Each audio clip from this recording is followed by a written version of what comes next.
तर आगामी निवडणुकांच्या पार्श्वभूमीवर राज्यात आज महायुतीचे मेळावे होत आहेत। नागपूर, पुणे, रत्नागिरी, कोल्हापूरसह इतर मोठ्या शहरात हे मेळावे होते। महायुतीमधील मुख्य नेत्यांसह स्थानिक नेते यावेळेला मार्गदर्शन करणार आहेत।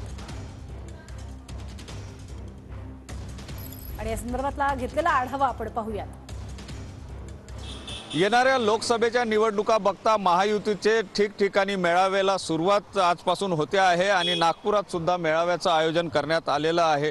नागपुरामध्ये जर आपण या मेळाव्याची तयारी जर बघितली तर महायुतीच्या मेळाव्याची भव्य दिव्य अशी तयारी या ठिकाणी केल्याचं चित्र पाहायला मिळते। या ठिकाणी आपण बघू शकतो की किती मोठ्या प्रमाणामध्ये ते या ठिकाणी झेंडे लावण्यात आलेले आहे, बॅनर या ठिकाणी मोठ्या प्रमाणात लागण्यात आलेले आहे आणि मेळाव्याची तयारी जी आहे ती मोठ्या प्रमाणात झाल्याचं चित्र पाहायला मिळते। कार्यकर्ते या ठिकाणी जवळपास महायुतीतील सगळ्याच पक्षाचे कार्यकर्ते या ठिकाणी पोहोचताना दिसते आहे।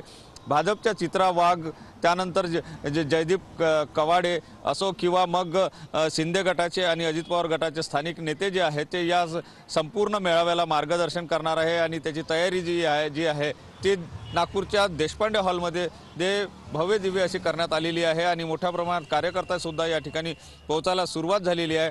एकंदर म्हणजे लोकसभा निवडणुकीच्या दृष्टिकोनातून आता वातावरण तापायला सुरुवात झालेली आहे आणि त्याचंच जर आपण हे चित्र बघितलं तर या ठिकाणी मेळाव्याचे आयोजन ठिकठिकाणी होताना दिसून येत आहे। कॅमेरामन साईसह सुनील ढगे, TV9 मराठी, नागपूर।